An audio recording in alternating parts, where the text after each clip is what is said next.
Welcome to the meeting room at Global TV Talk Show, a broadcast service of globalbusinessnews.net. Now, here's your host, Ed Cohen.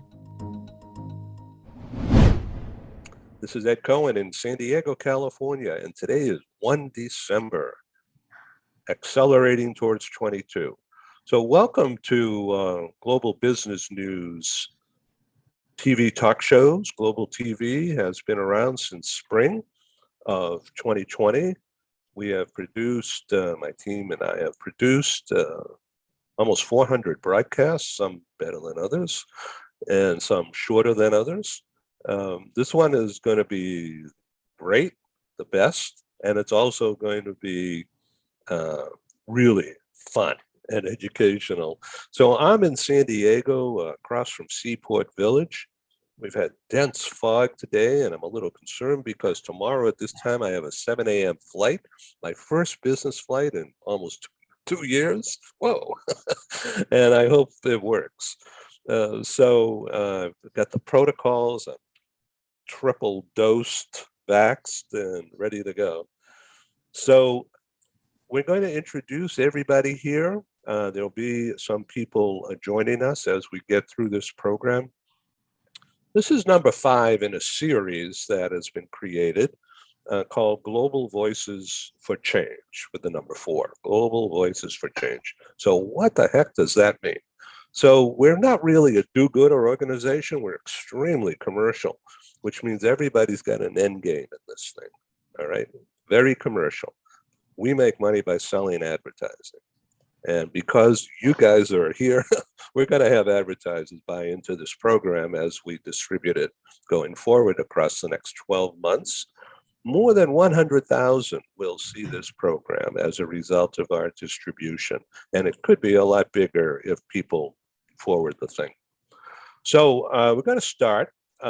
Everybody's going to quickly say hi, okay? And then we're going to go to Jamie Masler, who I want to give some time here because he's got a very busy schedule later today and tomorrow.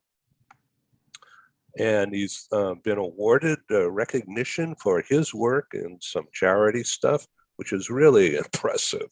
And so first of all, Mark Colo, findneurohelp.org. Thank you very much for being here. Findneurohelp.org. Everybody out there in the world who's watching, it does not raise money for research, and 100% of it goes to help patients and families afflicted or dealing with Alzheimer's and Parkinson's and ML, ALS and MS. Right, Mark? Yes, correct, Ed. Yeah. Jamie, we're going to have to talk after the call sometime. I want to. Okay, make sure you guys connect on the chat, okay? Yeah, definitely connect. All right, Chaba, welcome again. Chaba Toth is on the Forbes Council of Coaches, ICQ. Do you have your book cover you can put in front of the camera? Beautiful orange one. Yeah, there we go. Uncommon, say what it says, uncommon sense in unusual times. So tell us what that means in 30 seconds. That's not a lot of time. So we always talk about uncommon mindset, which is the ability to see the same situation from different perspectives. And the reason is that cultural differences are just clashes of common senses. And if that's how you look at the topic, then you can remove this illusion of superiority, that I'm above you, I know the truth, and I'm going to teach you. That's not the case. The life makes sense from your perspective. So if you can ask the right questions, what can you see that I cannot? What do you know that I don't? We are able to do this, then we can turn diversity into innovation. Otherwise, it turns into painful liability. But this is a skill that is not natural to most people. It wasn't for me, but luckily you can learn it, and it helps a lot. So as a member of the Forbes Council of Coaches, it's a pretty illustrious company, so congratulations. How many ICQ members or coaches do you have in your group? At the moment, we have more than 140 in 41 countries, and we also work with 16 universities, and that's where I can see the hope for a better future. Rob Pianka. Welcome. Thank you. Good to be here again. It's always a pleasure. Yeah, so you know Chava, and you've done Mhm. some work in global agility stuff, right? Yeah, and it's got in a certain sense, Chaba's work is advanced. I work on basic block and tackle. You need to be warmed up. You need to be globally agile in order to proceed down those kinds of paths. You can't take a narrow-minded, hostile attitude that isn't flexible and doesn't like change, and teach that to be, culturally fluent. So now that our environment has changed to where we encounter diversity on a global level on a daily basis, the basic skills of how do you get along immediately with somebody when you can't pick what culture they're from, and they're an important stakeholder in your life. So I focus on that preliminary band of how you don't blow the relationship with a blooper. And then how do you take a small bridge and build it wider and build a harder relationship across that, or a bigger relationship across that, at which point you find Chaba. He can carry you from there. This is cool. Okay, we're going to come back to you. Let's go to Kathy McCarthy and then Jamie. So Kathy, what did you do before meth toxins awareness? Good morning, Ed. Thanks for having me. I spent over 30 years in a corporate environment, 20 of it in the lending arena, mostly residential lending, initially as a lender, eventually in management positions, executive positions as well, and then ultimately transitioning into retail banking for a large retail bank here in the Rocky Mountain region. And that spanned over 30 years. That's why this was a pretty shocking experience for me to not literally sit in thousands of closings over 30 years and never even hear that meth contamination was an issue in real estate. Cool. Okay, Jan Williams, you're very welcome to join us if you wish. We see you on mute and in the background, but we'd like to learn more about you, and thank you very much for being in the background. Jamie, welcome again. This is a young man that I met about a month ago or so using Talk Show, and but we've never met in person that I can recall anyway, have we? No, I don't believe we have, Ed. Yeah. I've been a longtime fan of yours, and Thank you. I've been following you for quite some time. Really enjoyed your story on the Blue Room. I think that was quite interesting. Well, yeah, for those of you who don't know, Richard Majeski in London been in the apartment business a long time. He's got a talk show also, and I was honored to be his guest. And so he put me through a ringer. He wanted me to talk about my life. So I gave him a song and dance. That's what you're referring to. Yes, sir. Right. So Jamie, I don't want to embarrass you, but you have received all these honors for helping a charity, helping young girls. Why don't you tell us more about that? Yes, absolutely. About 8 months ago, I had come across a foundation. Our company, we do international global housing in all markets, and I've done that for 23 years. So I deal quite a bit with different cultures and nationalities worldwide. And as our footprint grew, we kind of wanted to do something, give back to some charity or some local organization worldwide that was in need. And I came across Save the Young Girls Foundation on LinkedIn, and I kind of connected with the founder, Susan Marie Sesse. And I kind of noticed that she was doing really great things for these girls. These girls had been, they become homeless, parentless by either Ebola or human trafficking. And she was handling about 30 girls, feeding, schooling, clothing. And she really wasn't getting much traction on the videos she was putting out. So I contacted her, we started communicating. I told her I'd try to help her out. So in the mobility industry, there's offices worldwide, which we work with a lot of these offices. So I thought maybe if I connected some of the global mobility professionals worldwide towards one cause, it might make a big impact. And so I started putting out messages on LinkedIn and got a chat stream going, and it really took off. Within 3 weeks, we had a fundraiser on Love and Reload. We had a really high level panel of guests on there, which really helped on the fundraising. After the day, we ended up raising $12,000, which afforded them to buy a piece of land, so they no longer had to rent and stay in the little shack that they were housing these 30 girls in. So with the $12,000, each step along the way, she has sent me everything that they've done with the money, including each payment she's made towards the land, videos on all 3 payments she's made. She sent me videos on all the items they purchased. They actually had to make over 6,600 blocks by hand for the foundation and the structure.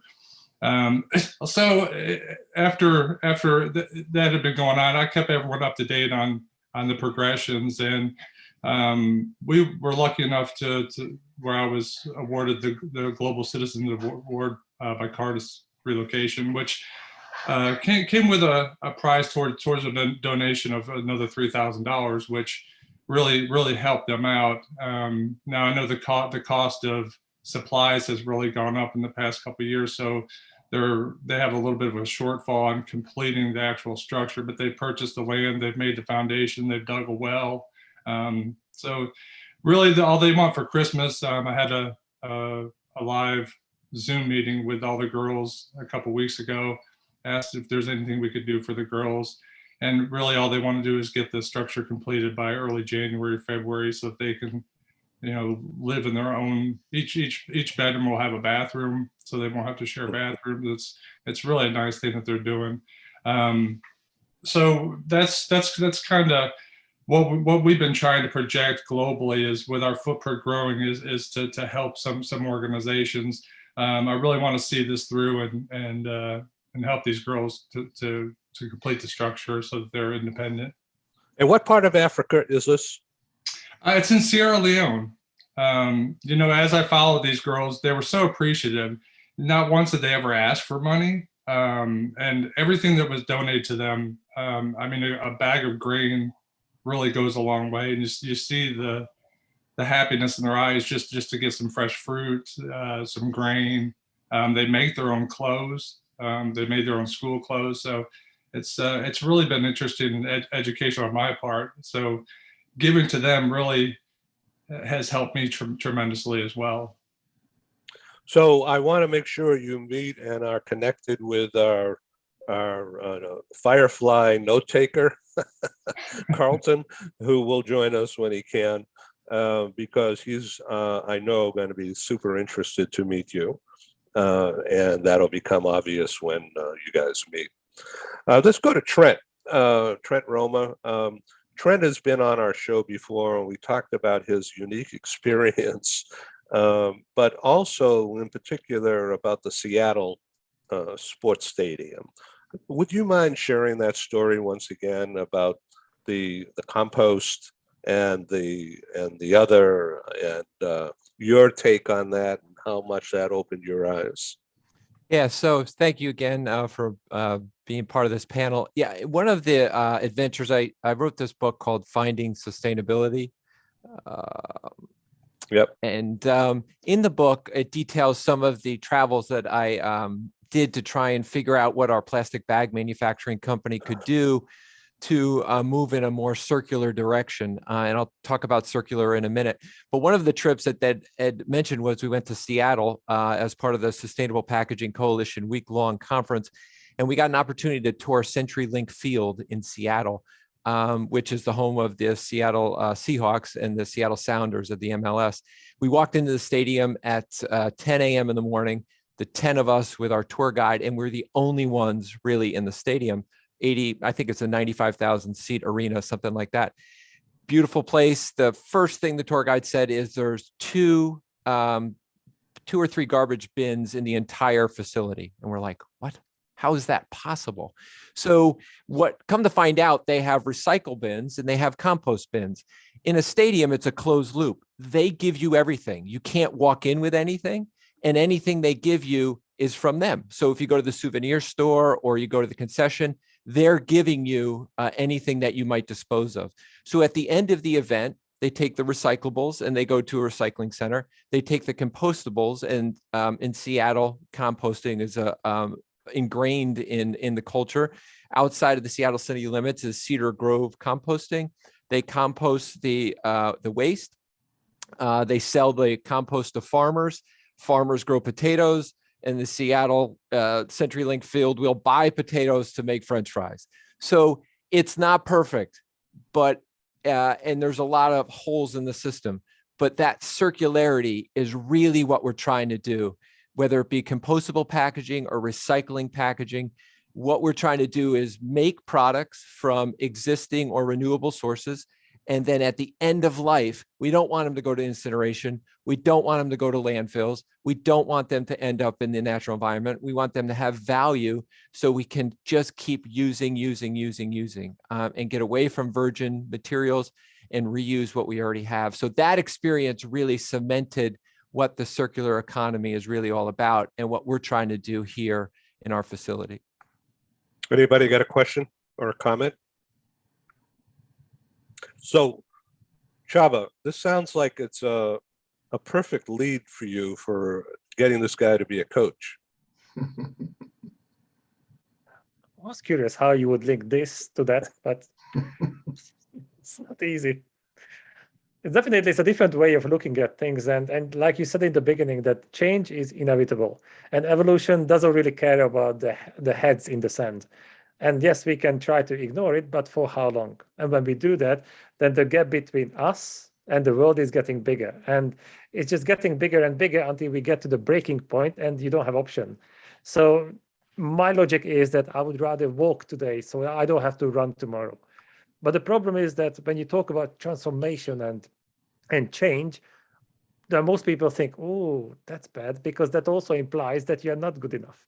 And it's scary and it's terrifying. So I think the language that we use is really important. So I never want to talk about transformation. I would rather talk about leveling up, because that implies that you're awesome already and you can do even more and you can be even better. And that's more positive, less scary, and people are more willing to do that. Thank you. Sandrine, you've been in Dubai a long time. You've been working in the culture and met a lot of interesting people, I'm sure. So what do you think, this is kind of off the wall and this is not rehearsed, everybody, but what do you think of the transformation that apparently is well underway between Israel and UAE? I think, personally, I think it's fascinating, but what's the word on the street? I mean, this is kind of unusual, and once again, this is not rehearsed. Yeah, that's a very interesting question. Look, it was an open secret that the UAE was already kind of doing some tech exchange, security exchange with Israel in the background for many years. And then when the Abraham Accords were signed, I don't remember exactly when, but in the past like 12 or 18 months, we started to see a huge influx of economic exchange that became more official. So, for example, I was approached by some startups in Israel to try and see if we could work together on various products or solutions. We have now tourists that are even openly Jewish. I've seen people, with I don't know the name of the head gear. A skull cap. Okay, the skull cap. Even some Orthodox Jewish people coming to visit in Dubai, which we would never have seen I know, with in all the the braids. Remember all the braids? Yes. The funny hats. And that was quite interesting. I think that, to be honest, it's like in a family, the countries are physically close and culturally not that far away, despite obviously there's always differences. And, we always say it's between the family that you fight the most, between the cousins and the brothers and sisters and so on. And there are strong cultural and roots. The UAE has had the Year of Tolerance. They have a theme every year, has had the Year of Tolerance. They are building in Abu Dhabi a place which will have a mosque, a church, and a synagogue on the same grounds as part of that. They also welcomed the Pope back in 2019, which was the first time. So they're very open and I'm French, and I used to work, I remember, in Microsoft many years ago. Part of my region, Israel, was part of my Middle East and Africa region, which in a lot of countries, Israel was part of Europe, just to avoid to have those conversations and so on. Like India and Pakistan were not part of the same sub-regional group, but in Microsoft it was. And I remember some of my best conversations after regional HR meetings were with the Saudi guy and the Israeli lady and myself, and just staying after dinner, and having conversations, exchanging on culture, and finding out that we had so many more similarities than what's looking on the surface. So for me, kind of is normal, I would say. I would kind of expect that. But it's a massive cultural change in the region, and one that I hope is going to help to bring, even more stability, hopefully in this part of the world, I hope. So I'm originally from Boston, and I didn't go to Harvard, but many of my relatives and friends were smart enough to get in, but not me. But I remember when this is going back a long time in Cambridge, that there were more than one time where I was present with friends and relatives who I knew at Harvard, where there was a party, very social community. If you didn't know that, top of the Ivy League, but very, very social, even way back then. And in that room were, it's just everybody was young, right? 20 years old, so 20, 22, 25 at the most. Sons of the sheiks and sons of rabbis at the same table. Yeah. And everybody getting along, okay? And because they all were students at Harvard, okay? And so it was really interesting. And all of this new stuff is, I think, a direct result of some of that early relationship building. Yeah. So Rob Pianka, this is global agility #1, right? Yes, and I'd like to compliment Sandrine for skating out on thin ice and coming back safely. That's it's a very difficult issue to talk about, because you can always offend somebody. And as a matter of fact, you will always offend somebody when you talk about the Middle East. Yeah, but it's kind of like a question of what is possible in the future if you take the head trash out and throw it out on the curb. That would be a normal statement at any time in human history, but right now it's an extraordinarily different statement, because we're at a quantum leap moment. It's a plastic world. It's digitalized. Everybody's in everybody else's face. Nobody can hide any secrets. It's just, you don't even have to go anywhere to be with somebody. I mean, we can pretty much make it what we want it to be, and share what we used to consider to be scarce resources. Like I always, just an example. I mean, how do you make a living, selling graphic images on the internet? It's just pictures that come and go.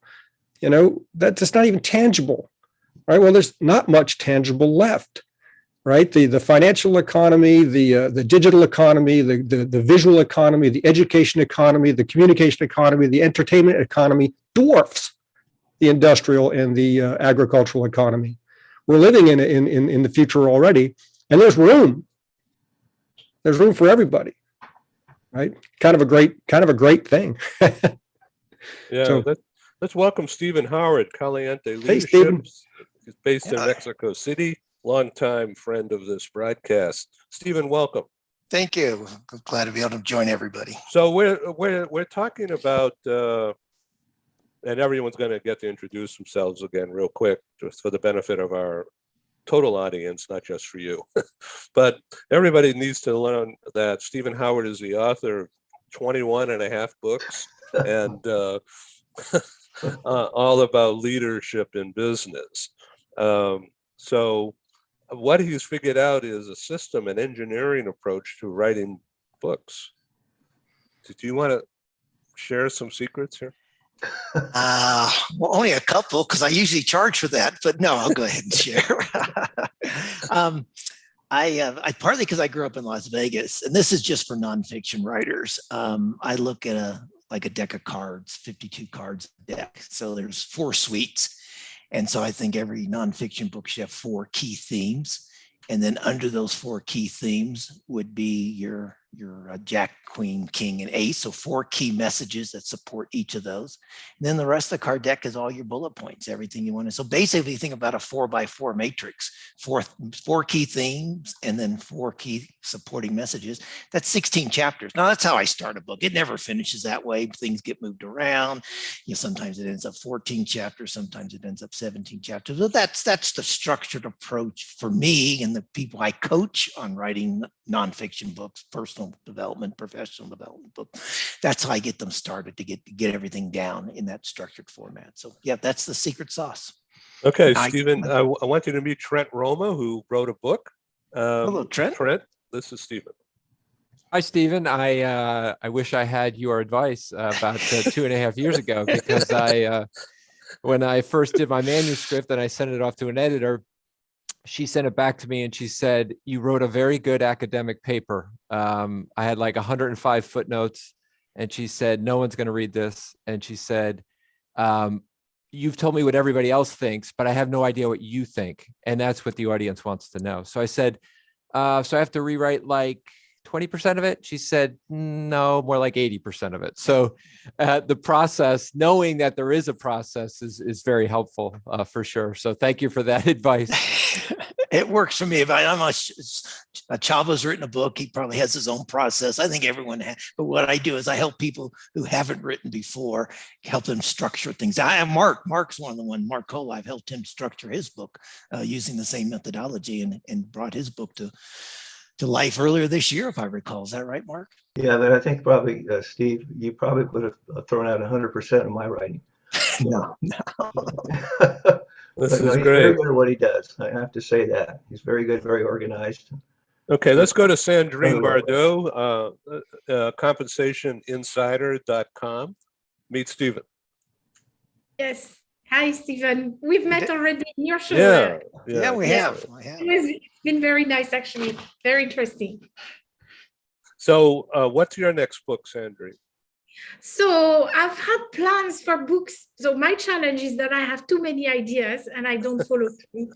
Okay. So I have 4 books in me. I have 2 types of podcasts in me. And at the moment, I have a blog, which I am doing. But I was hacked last week, and I'm struggling to, it's sending spam to all my subscribers, like kidnapped brides and COVID in Pakistan and financial literary studies. I mean, really weird stuff that is sending out to everybody. So that's in terms of books, that's a little bit my challenge at the moment. I have too many ideas. I am thinking, to be honest, to have a series. I'm an expert on a technical topic within human resources, and I've identified a few subtopics that I think have not been really covered by other people in past books. So I'm thinking to write about those, and I have more of a manifesto book in me, which is more about my vision and so on.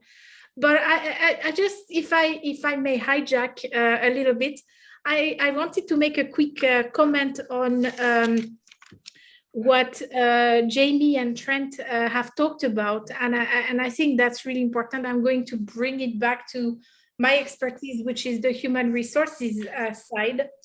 We see here two people who are working from let's say, a corporate point of view, and taking a personal passion on a topic which is not necessarily directly linked to the activity, because wanting to do circular economy when you're doing plastic is kind of next to it, adjacent to your topic, but not exactly what you're doing at the moment.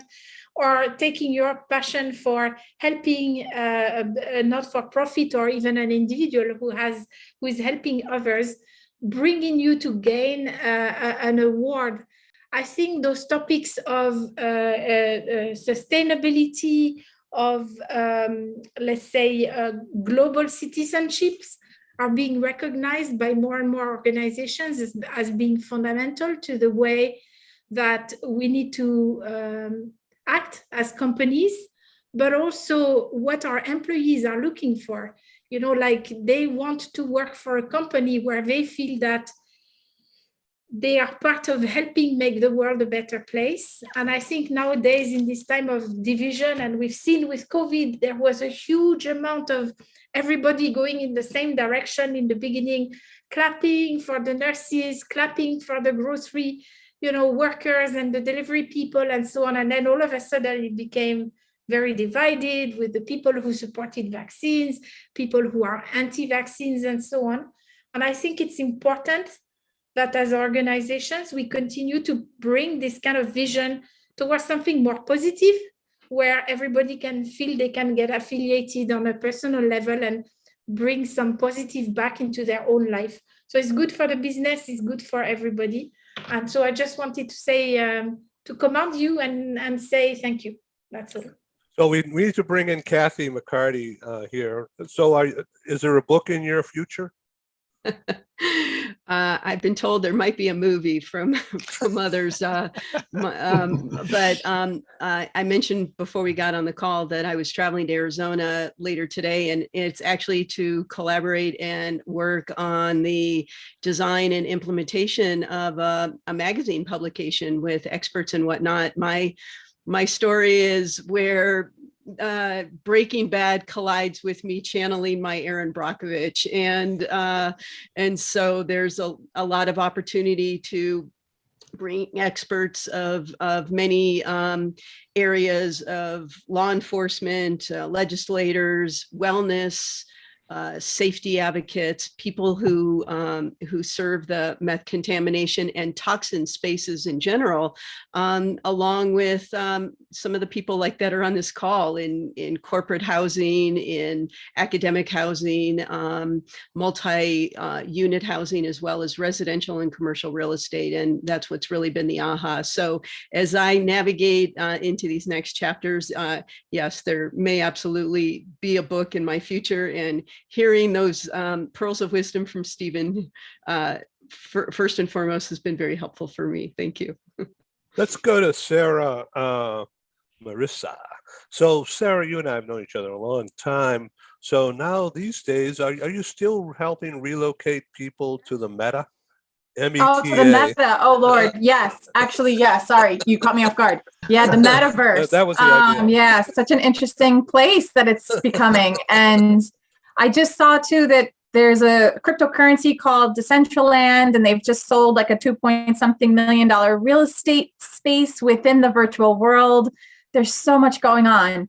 I've just been listening to everybody, and it's so interesting. There's so many of us that so many things sort of overlap here, and that part is really interesting to me. The things that, someone on the panel may be an expert with kind of overlap with what someone else does, and I love that you do that, Ed. So thank you so much. As we've talked about before, that I've been practicing martial arts for over 20 years, and I've been in my global mobility industry also for over 20 years. So those things I never would have thought, had anything in common, and yet they have so much in common. And I think, one of the really important things is recognizing that, as Rob mentioned, like taking out the trash, right, every day. is so important. And when we do that, starting with ourselves, right? All the negative talk, all the, thoughts that we have that are just not positive, not carrying us forward. We start with that with ourselves first every day. And then once we've sort of mastered that within ourselves, we can go out and offer, our help, because you really can't help someone else if you're not in a good place to start with, right? So, Jamie, what you've done is incredible. Trent, what you've done is also incredible. But you wouldn't be able to do those things if you yourself weren't in a good place to start with. So, Shaba, I think also that goes to a little bit of what you were talking about before, and sort of empowering yourself first, and then being able to help empower other people. So those are some really interesting things that I sort of been listening through the themes. And Kathy, I think obviously, Mark, those things, resonate maybe with you guys as well. I did have one question for Trent that I've been kind of holding on to. After you're 60 plus years of a plastic manufacturing family-owned business, and then you decide that it doesn't sit well with you because you realize the long-term effects of that. And so you've gone out, traveled, and the Seattle thing is a wonderful prototype that hopefully can scale to other places. That would be amazing. But what have you taken back into your company? Like, what changes, if any, have you been able to make based on what you learned in your explorations? Thank you, Sarah. I appreciate your interest. So there's a couple things that I'll mention briefly. One is we began to stock a lot more materials that are more sustainable, so we can offer something to clients. At the end of the day, there's really two things that we control. One is the energy we use to make things, and two, the products we put out in the market. So we've really focused on what are the products that we can offer our clients into the marketplace. So we've began stocking 5 different more sustainable films. Again, they're not perfect, but they're moving in that direction. And what that has caused is it's harder to make them. So we've taught this circular idea to our internal people to try and give them a reason why, why we're doing this. And we've changed our company vision to healthy planet, healthy company, healthy people. And the most part is where those 3 things overlap. That's where you want to be. It can't be all about the people. It can't be all about the company. Can't be all about the planet, or else we're not going to be in business. But when all 3 intersect and we can find that sweet spot, that's what we try and do. And that's sort of incorporated into our new company vision. So it's more of a visionary thing, but it's also very practical in the materials we're now putting into the market, if that makes sense. Mark Yeah, Colo, yeah, I'm sorry. Go ahead, Sarah. And then I want to bring Mark back in. No. Thank you for thank you for answering my question. Yeah. Yeah, that's cool. Okay, Mark Colo has been instrumental in helping me contribute to findneurohelp.org by creating consistent and expanding awareness of findneurohelp.org. And he has introduced me to some research scientists, some doctors, who have come on our program with an interview, Mark as well. And we just did a show last week with the co-author of, remember that book, Chicken Soup for the Soul? A few years ago. Mark, why don't you take over from here and tell me how you met this guy, Mark? All right. Well, I've got a pretty large network because I'm pretty old these days. For somehow I haven't been able to stop aging, but that's okay. But I've got a pretty large network out there. And one of my members of my network is a gentleman that works for Mass Mutual Financial, and he's an insurance salesman. And he and I became good friends. He's also a public speaker, a very good speaker. And he said, "How's your foundation doing, Mark?" And I said, "Oh, it's doing well. But we'd like to, get a few more clientele and a few more sponsors." So it's just hard to do a charity in general. I mean, my hat's off to anyone like Jamie that can get out there and make a charity successful. That's not easy to do, but we've had good success. And he said, "How about if I got you a speaker to be on one of Ed's show?" I told him about Ed's show that we do, and he said, "Yeah, would you like me to get you a speaker?" I said, "Yeah, who would you get?" And he told me about Mark Victor Hansen, who wrote that book. And I said, oh, that'd be great. So he gave me his phone number. I called him up and he was very open to doing it. And so then I got in touch with Ed and I said, Ed, how do we want to do this and produce this? And Ed just does a great job on his shows. I mean, he's always so comfortable with his questions and he's very open. So that's kind of how he came into the picture. But the doctors that I've been able to connect with is because the last 5 years of my career, which was in van line services, was working with hospitals and universities that relocate their doctors. And I got into the university system and started working with all the major Ivy League universities. And I got a chance to move some of the most prolific, most amazing scientists who are right on the cusp of finding cures for some of these horrible neurological diseases that are out there. And so Ed and I have been able to build kind of a division of that within his expertise. And so hopefully we'll have a page where you can go to that and just find out about, hear from experts and who speak in layman terms and explain kind of what these diseases are all about. So thank you, Mark. Yeah, and we have one coming up. I guess it's next week, isn't it? About Albert La Spada. Yeah, Albert La Spada. Yeah, he'll be a good one, Ed. Yeah, what does he do? I forget. Good show. He's in neurodegenerative diseases. He's got a broad expertise, so he's not so much specialized, but he's got a big picture that he works with. So yeah, and he's at University of California in Irvine, where we've also had a couple of other professors come on what we call medical TV talk show. So one in particular we just had was about 2 weeks ago, Dr. Barbara Geiser, and she is in Santa Monica.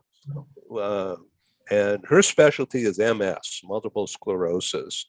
Now, I don't know what you guys know about MS, but it is, Mark, why don't you tell us very quickly about MS and then I'll take it from there. Okay, MS, it kind of stands for multiple scarring. So you get scarring of the nerve cells in the body in multiple areas. It actually turns the immune system on the good parts of your body and the good functions of your body. So it's a very difficult condition to have because it just attacks your regular functionary areas, parts of your body. So that's kind of what MS is. But, yeah. So Barbara, Dr. Barbara, in plain English, which is so amazing because all these really super brainy scientists have been able to, on the show, to speak English and describe what the vaccine's supposed to do. Not political, but just what it's supposed to do inside your body when it works right. And then in her case, she was saying that MS is treatable.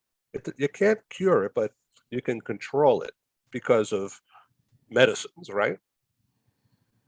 That's correct. That's correct. Yeah, it has an impact, and they're making progress all the time with new medications for that disease. Now, if they just get on the bandwagon with Parkinson's, I'll be very happy. Yeah.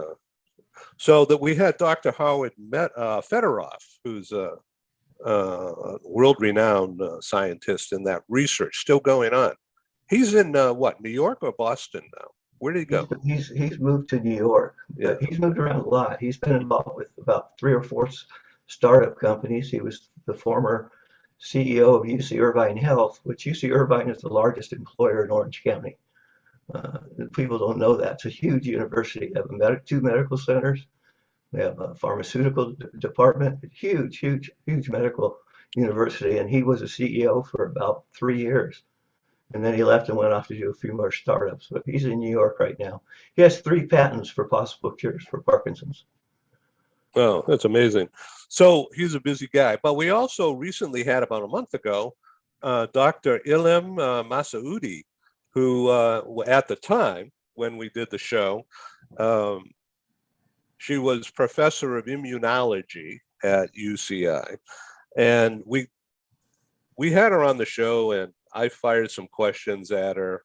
And one of the questions was,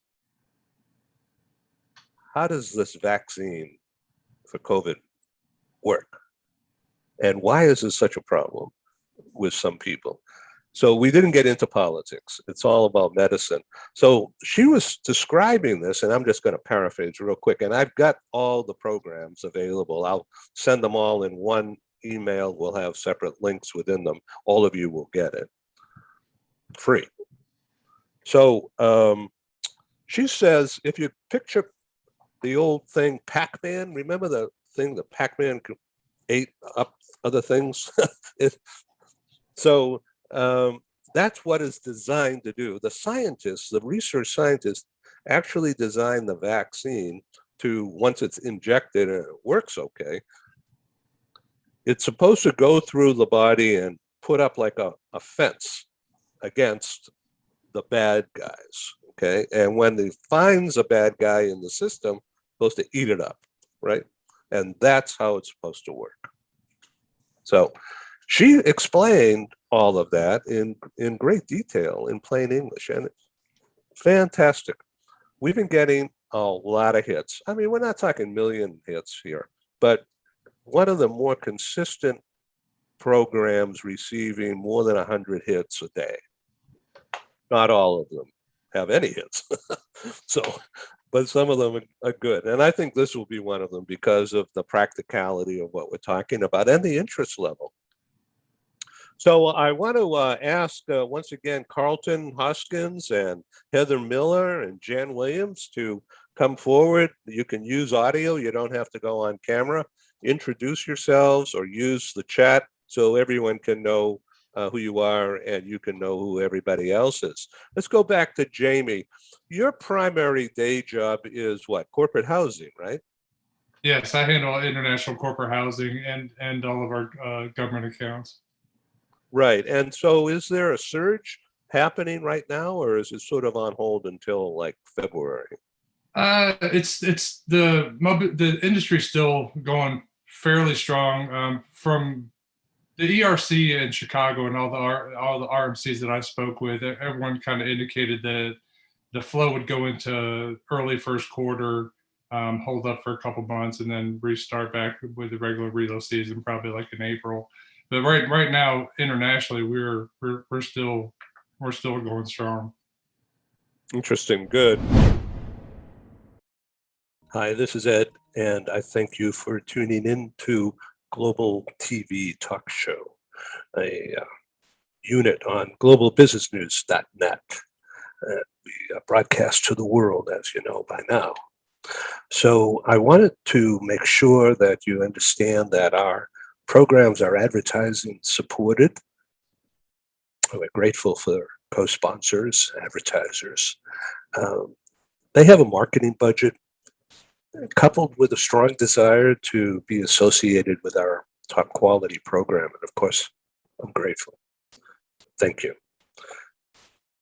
So for the next few minutes, you're going to see some commercials. It's mostly very low key, and our prices are very, very reasonable. Our exposure for the advertisers go 12 months and beyond. Some of our advertisers have been with us since March, April of 2020. And Google Analytics has tracked over 125,000 what they call audience page views, which means you looking at this page, that's a page view. Now, if you happen to go to one of our other shows or to our radio broadcasts or to our newspaper or magazine, those become additional page views as measured by Google Analytics. And so when they say 125,000 since spring of 2020 up through Labor Day, a month ago, that's pretty good numbers. And the past 30 days, Google Analytics has measured just under 6,000 audience page views. And that, according to them, is a 42% increase in audience participation over the month of August. So thank you very much. Well, here's our advertisers, and we'll be back in just a couple of minutes or so and we'll proceed with this interesting conversation. Thank you.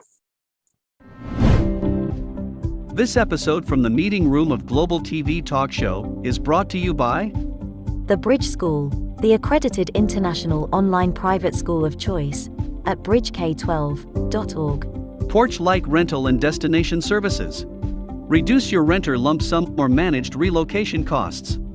Visit them at porchlightrental.com. And by heirs.com. With our full range of services, we can help design and manage your international relocation. Find us at heirs.com. Primestone Partners, featuring corporate, government, and developer housing solutions, as well as senior-level advisory services. Find them at primestonepartners.com. And by International Auto Source. We are the vehicle experts for expats, featuring all major brands of automobiles with flexible solutions and financing. On the web at intlauto.com. Become a global player in your field. Cross Culture to Go provides virtual support for your global business and career success. We can help you thrive in 140 plus countries and markets. On the web at crossculturetogo.com.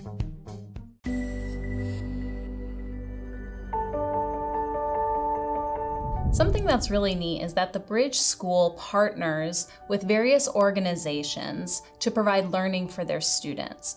For example, we partner with a major ballet company, and we are able to enroll several of their students into our school. So now not only is the student able to participate in a school and have a seamless transition while they're very active in their ballet career, but now they have other dancers that are with them that are doing some of the same courses. So it's almost becoming a camaraderie where they're taking similar courses, they're working together on their ballet, and really being able to form this great partnership with these organizations to provide a needed service.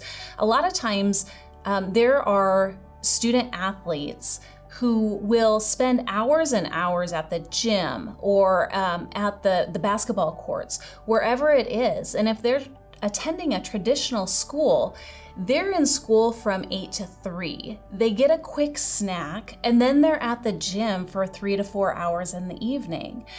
Coming to us and having that partnership, they're able to break that up throughout the day. They can have a morning practice, get some schooling in, have an afternoon practice, finish their schooling in the evening. So there's that flexibility. And additionally, if there are tournaments or performances, it's fantastic because if there's a week where they have shows straight through, they can take that week off of learning and then pick back up when they're done. So it offers this great flexibility. And for the program owners of these sports leagues, it is a win-win situation for them because they see this need. They see this need that their students need to make sure that they are obtaining the grades necessary to be successful adults in our country and in other countries. But it provides them an environment where they can be successful at both.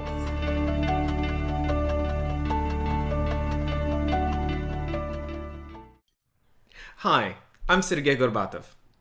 I'm Angela Lane. Together we're researchers, writers and practitioners in the field of human resources. And we've also been multi-country, multi-assignment career expats.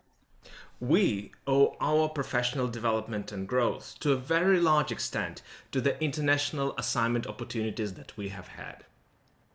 But in a world where distributed work may become the norm, we also want to understand what will happen to the nature, duration, and purpose of international assignments. Together with our colleague, Julian Dalzell from the University of South Carolina, we're undertaking a study on the future of expatriation. And we'd value your contribution. You can participate in this important study by completing a simple 10-minute questionnaire. Access the questionnaire by typing in your browser tinyurl.com/expert study. That's tinyurl.com/expert study. You can also find the link here on Ed's website next to this video. Thank you for joining us in this study. In return for your contribution, we'll provide you with a copy of our research. And of course, you'll be invited to an exclusive webinar hosted by Ed, where we will share our findings right here on Global Business News. And so please go to tinyurl.com/expat study. Take the survey so that we can better understand the future of expatriation. Okay, so I want to once again ask Stephen Howard to talk about what you think. This is a big topic, but if you could take a couple of minutes and describe how CEOs, the C-suite, is beginning to deal with the new realities of the pandemic impacting their operations and people working not down the hall, but everywhere else. How are they managing? Or how should they manage? Well, that's two different questions. How are they doing it and how should they do it? I think a few are doing it very well.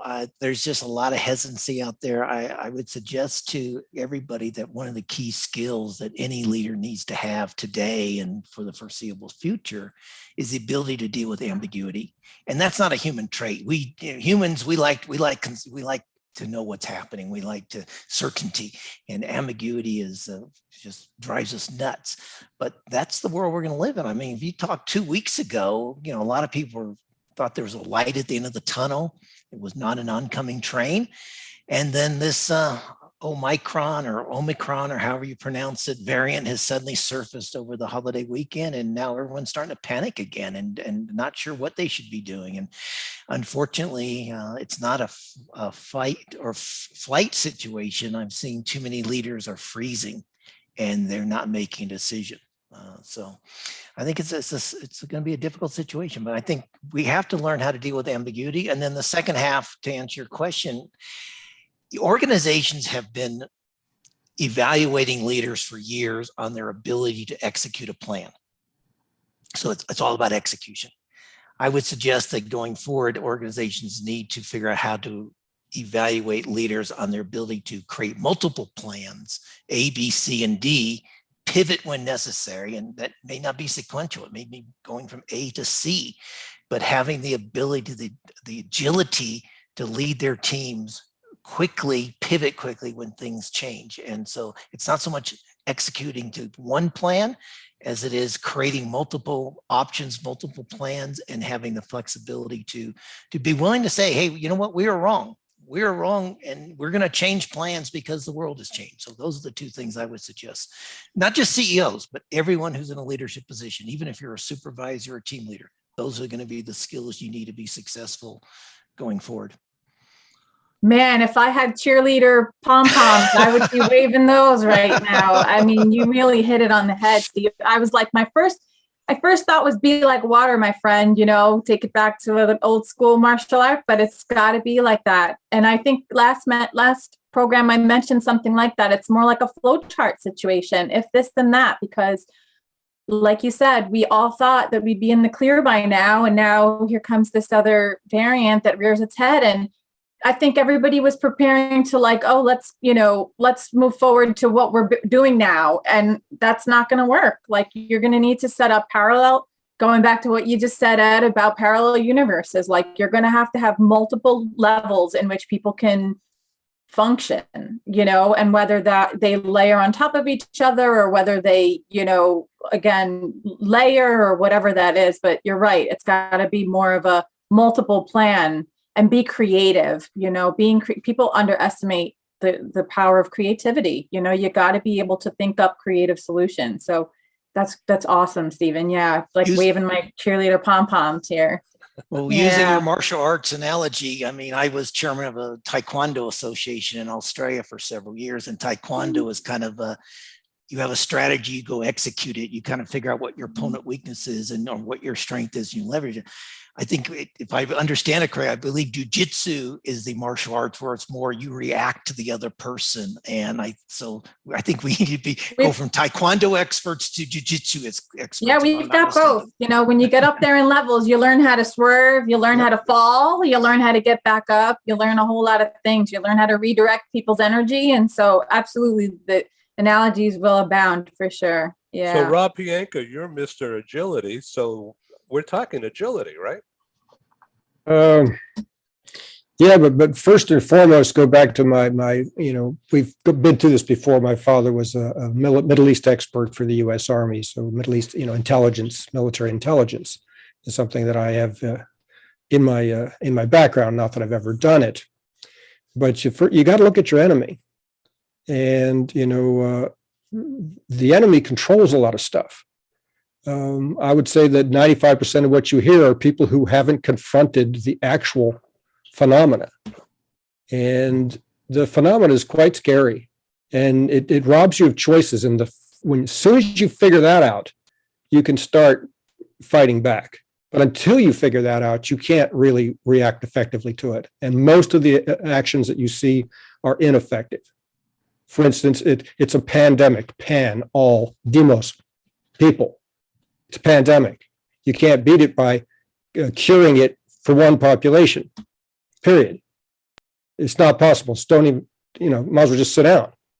If you're not going to do the job, don't do the rest of the stuff. It was estimated that it would take $50 billion, right, over 2 years to fight back so well that we could get back to our pre-COVID circumstance, or pay $1 trillion over 4 years. And this was done 6 months ago. Have you seen everybody snap into place to spend that, 50 billion? It's only 50 billion, for crying out loud. All right, and we're not doing it. So, you got to respect your enemy. You got to know your enemy. This one's lethal. It's trying to kill every one of us.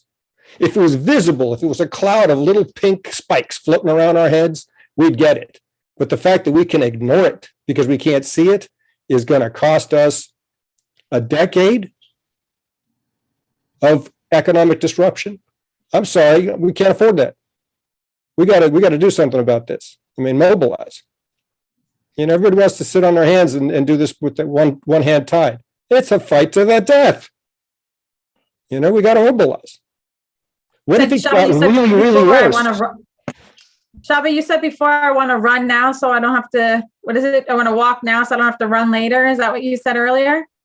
Yeah, like sometimes you got to sacrifice, a little bit of immediacy, a little bit immediate convenience for the long run. So like you said, we're not running. Every day I hear we either got little teeny viruses that we can't see, or we've got asteroids. So like, you've got them on both ends of the spectrum here. You got to be prepared for either one. But I would like to hear, Shaba, more about that concept of like walk now so I don't have to run later. What does that mean? It's very similar to what Rob said, that people don't do anything until it hurts enough. And in this case, it's even more difficult because you cannot see it. So when we talk about, for example, collaboration between people, then it's very similar, because creating a visibly diverse group is relatively easy, but turning it into a high-performing team, that's really difficult unless you know how to do that. Because when people disagree with you, what happens next? That's exactly where the potential lies for success or disaster, depending on how much you understand yourself and others. But when you talk about mindset, culture, behavior, these are invisible things. And that's why I think companies tend to ignore it, because, that's something fluffy. So if you can measure these things, you can visualize them, then you can make it as objective and tangible as possible so they can see, wait, this is real. I can learn it. I can optimize it. Because if you cannot measure something, you can hope for the best, but that's not the best strategy. And this is our goal, to make this topic more visible so you can deal with it, to give you the tools to make it happen. Using big words, having big mission statements, that is too abstract. Let's change the world. Let's inspire millions of people. If you cannot even get along with your own family, why do you want to inspire millions of people? Let's tidy up around us. Let's do what we can, and then we can move on to the next level. That would make much more sense. We don't have to wait. Trevor, thank you. Let's go to Sandrine. So Sandrine, because you need to jump out, I want to ask you about measuring. And Comp and Ben is all about measuring and payment, right? So what's the deal with remote? How is Comp and Ben changing to deal with managing so many remote workers? Yeah. Or are they not going to bother changing? Yeah, there's a lot of debate still going on. I personally see that there are two main types of, let's say, flexible work. There's the flexibility for people to work from home, but remaining where they are currently located, which is typically relatively close to where they were hired or the office where they're supposed to deliver their work. And then there's a part of population which, especially in US, has decided to leave some of the more expensive areas of the country to deliver their work remotely from lower cost areas. And that's mostly, let's be honest, for the white collars, you know, the people, the professionals, the people who can do their work not in person. For those who are going to be working from home, I mean, there might be some adjustments, you know, like companies might say, hey, we are going to be replacing maybe some kind of transportation support by giving you an allowance to help you, I don't know, with your internet costs and your setup at home or whatever. But I think the big debate is about the work from anywhere. And it's mostly, for the moment, an American debate. Like if I'm moving from New York to Arkansas or from San Francisco to Arkansas, for example, which is much cheaper to live in, should I, as an employer, pay the person compared to, should I reduce their pay? Okay, because they're now going to be make comparatively more because the cost of living is going to be much lower where they are. And some companies like Facebook have already announced that they're going to have some kind of system to handle that and reduce the pay of those employees, while others are saying, well, we're going to pay irrespective of where you are located, because the talent, the market talent is now the whole of US, not just the 50 kilometers around our location. And to attract people to work, we need to pay like on a national level, which would be where our headquarters or our office is based. So I personally believe that the companies that are trying to save a few bucks on existing employees because they're going to reduce their pay might be saving a bit of money. They're going to lose it in terms of the impact it's going to have on the motivation and the engagement of those people, who might also be looking for a job elsewhere where there's not going to be that kind of consideration. And they haven't necessarily thought through the whole approach, because they've been thinking about their existing employees moving away to make a saving. They're not necessarily thinking, hey, but now what happens if I recruit somebody from Arkansas? Should I really pay them less than the person who's in, again, San Francisco or Seattle, for example? So there's not a solution now. There's still a lot of debate. I think the reality will be shaped by the reaction of people. Are there effectively a lot of people who are actually moving to a different location or not? Because sometimes we tend to also focus on the few examples that are talked about, but the vast majority of your employees might just be moving by a few kilometers to have a bigger house or something like that, but not necessarily to a completely different state, and they might still be able to commute. And also by the reaction of those people who are affected. Do they say, yeah, it's fine, I take 20% less pay, but I'm saving so much on my cost of living that I'm still happy? Or do they say, oh, my employer is treating me like a number, and so I'm going to find another employer? Those will shape really what the long-term solutions are going to be put in place. And I think it's going to happen over the next 18 to 24 months that we're going to see really what's happening. So we will see. I mean, it's a very interesting period for us from that point of view as rewards professionals, you know. So Sandrine, I know you have to run. I look forward to our conversation coming up and with Rohit Manuka, who's an all-star HR leader in Dubai. So tell us a little bit about Rohit. So Rohit, I've known him for a few years. He's a very bright, young HR professional who has won a number of awards for his work. And we've had one session with you a few months back, which was really interesting about, you know, the how the world of work is changing and so on. And I really look forward to our session again. I think it's next week, if I remember well. Yeah, I think so. Where we will have the opportunity to pick up on the conversation and see how our thinking and the things that we have heard have changed or not changed, if we still think the same or if we've seen some evolution. Yeah, okay, thank you very much, Sandrine, and good evening to you. Jamie, do you want to sum up and tell us about what you're going to be doing with this charity organization? Yes, absolutely. Right now, between probably starting next week, we're gonna reopen the fundraiser to try and get the remaining funds that are necessary. They've actually sent me their budget plan and what they've spent, and they're about 15,000 short from completing the whole structure.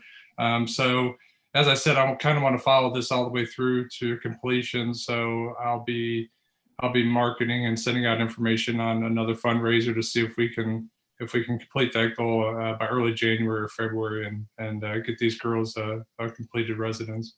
Well, come back on this show and I'll help you PR it. Rob Bianco, what do you got coming up for the holidays?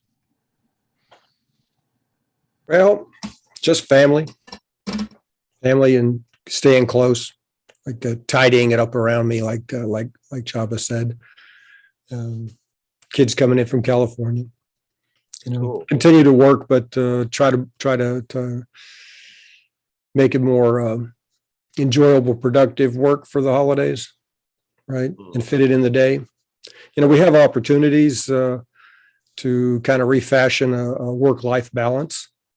And I think the sum of all those choices is the counterweight that companies will be able to use to find the new structures and new modes, right? It is almost like there's a massive renegotiation of work and work conditions, and it's not a bad thing for either party.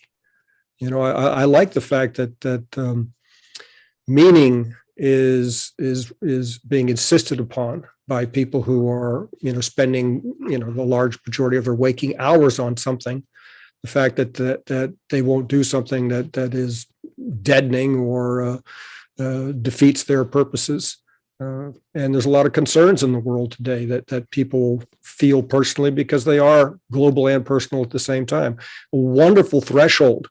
I mean, I think we're actually at a point where you have to jump from the one horse to the other. And it's a weird thing because almost anything you do doesn't work, right? But we're landing on a horse that's already running, and we can create solutions that don't have evidence of a track record. And it's not very often that this kind of freedom is available. And what we do with it is going to be all based on our character. And I think what Chaba says, tidy up around yourself. We'll make better decisions if we all focus on the people we can touch and not the masses. So, you know, get off the social media and talk to people face to face. Hey, Rob, do you mind if I send your speech to President Biden? Maybe he'll paraphrase it in a fireside chat and calm everybody down. I'm sure, Stephen, with your focus on leadership, that there's a lot to be said, you know, about leadership. And we've talked about this before. Devolve it. Leadership is personal, not for the mass. If it's got up to a mass level, forget it. Right? It's not going to help. Right? We have to lead, and maybe they'll follow. each one of us with each other. So let's wonderful time, right? Yeah, let's go to Trent. He's got a hard close coming. So Trent, thanks for showing up again. I welcome you back too. Unmute myself. Yeah, thank you. All this conversation, I remember sitting in a lecture and they said, if you're waiting for somebody to lead, it's probably you we're waiting for. So I really like that analogy because it was actually I went to Harvard for a week to learn about sustainability. I got into the program. It was a wonderful program. And the whole point of the program, of the week we spent together, was that exact point, was if you're just sitting there and you're learning and you're waiting, you got to look in the mirror. And that was sort of a poignant moment for me to say, there's no perfect solutions, but I can't sacrifice progress for perfection. And that's what we're trying to do. So that leadership talk really made it very personal. And to Rob's point, if you're waiting, it has to be personal. So I thank this whole panel for reinforcing that, because sometimes it gets lost as you're in your day-to-day. Thanks, Trent, and have a good holiday. Please come back. Thank you. Kathy, be well. Do you want? Yeah, thank you, Trent. So, Kathy, you want to sum up about meth toxins awareness? Well, sure. Thank you. And I concur some of the sentiments that I've heard, like Trent. I found myself, I'm an extroverted introvert, and I learned through my own journey with some grace, grit, and mostly gratitude that I didn't necessarily choose this path, but this path chose me. And I learned a lot along the way through my own career and my own knowledge as an affiliate in commercial and residential real estate for over 30 years, that this was my tap on the shoulder. This was something that I needed to bring to light, to have a conversation that I never heard being had. I learned our home should be an antidote for stress and not the cause of it, and that there were huge health, physical safety, and certainly financial devastation that can happen with respect to toxins in our homes and in our lives in general. Mark touched upon a lot of neurological issues, and I put a question in the chat, Mark. I wonder, is there much research being done to sustainable or to the products that we've used and the off-gassings of things in our homes and in our lives that contribute to this, and ways that there's collaborations to improve that, so we're not impacted in our youth as well as throughout our lives. And I know this is a bigger question than this one conversation, but I really look forward to following up with some of you on some of these huge bucket items, and bringing this information and potentially collaboration of information to the masses as I navigate and continue to grow the platform and the movement that has been my call to action. So thank you. So Stephen Howard and I have partnered in a series called Thrive XL and Strive XL. Stephen, why don't you sum up about what you've learned from doing this series and what we have coming up? Thanks, Ed. I think, well, Thrive XL, we focus on discussions with leaders and others, authors, writers, doctors, about how to improve workplace wellness, how to improve employee well-being, leadership well-being, because it starts with the leader. They have to take care of themselves. And then the Strive XL is just more of a how do leaders become better leaders, building off of Rob's point. How they build better teams, more productive teams, and how they change your leadership style. I mean, as I often say, particularly in that program, you asked earlier, how is leadership going to change? My favorite philosopher is Yoda.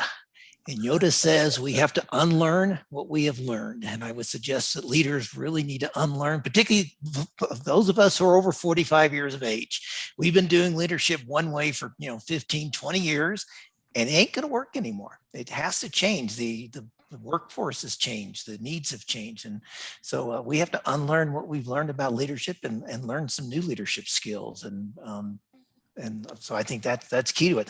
Yeah, it's interesting. One last sports analogy.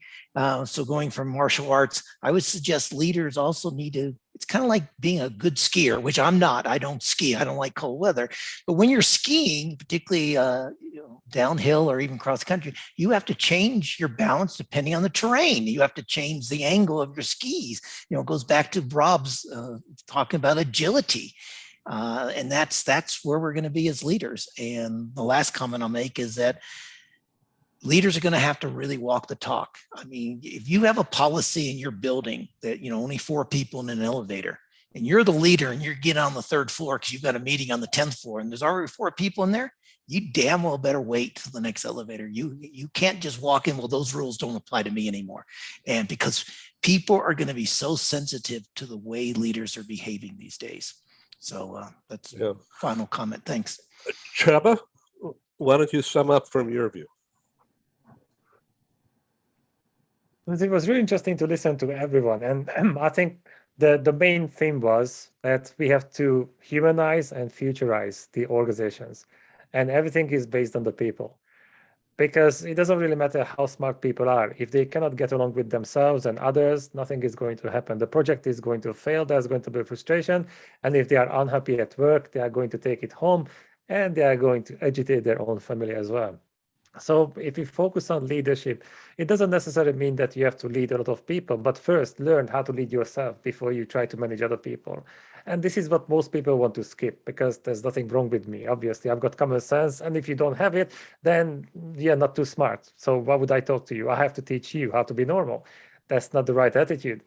So to me, leadership is not necessarily about giving people instructions, but about showing them the direction and about creating a better future. So the goal is to create the kind of clarity that people can see and they can identify with and they can stand behind you.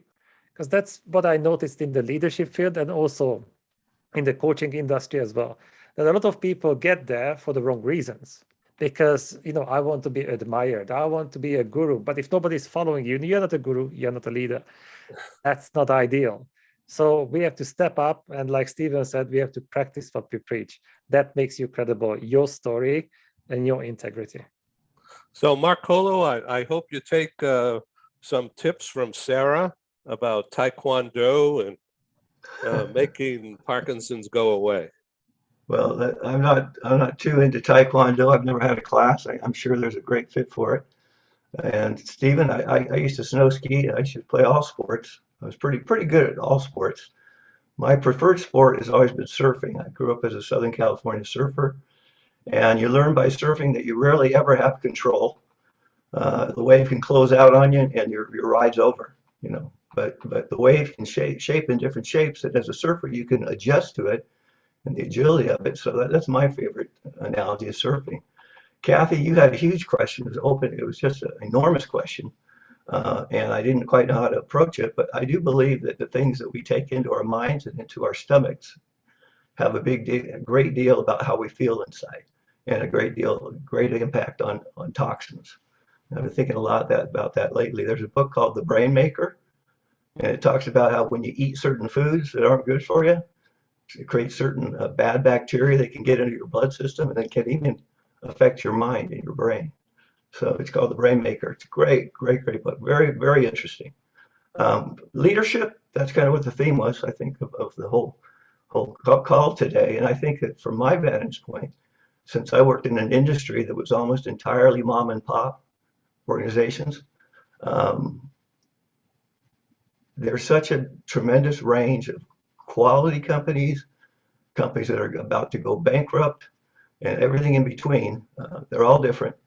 But the most important quality I think a leader should have is communication. You have to be open, you have to be honest, you have to be robust in your communication, you have to do it often. I worked for one agency that was a $40 million company, and the owner felt that the sales staff was the Klan, he called them. Now, how effective do you think that was as far as leadership? The company went bankrupt within 10 years. So communication is essential. So that's my parting comment. Yeah. Well, I have to tell you, I was fortunate to be in Waikiki with Joanne, and she bought me a present of surfing lessons, right? So, and I found the hardest damn thing is to get up on that board, to stay there. And I was so tired from trying to climb up, because you're in waist high water, and it's 80-degree water, so it's not a big deal, but the waves kept coming. And so getting up on the board and not flipping over, and then finally, after stress of getting up on that board and actually able to go about 200 yards, I never want to try again because I've done it. You've gone through the hardest part, Ed. You've gotten past the hardest part. Once you're up on your feet and you get your balance, you can do all kinds of things. That's a metaphor. Yeah. I think there's a book in there for you, Mike. There is. Wait a minute. Thank you all for being on this. Come back again in the new year. It's great to meet you all. Thanks, Ed. Definitely. Thank you. Thank you, everybody. It's nice meeting you. Thank you. Happy Ed. holidays. Happy holidays. Happy holidays. Yes, happy holidays. Happy Bye, holidays. everybody. Bye-bye. Thank you, Take everyone. care. Happy Bye-bye. holidays. Thank Safe you. travels. Thank you for joining us in the meeting room at Global TV Talk Show. Have a wonderful day and stay safe.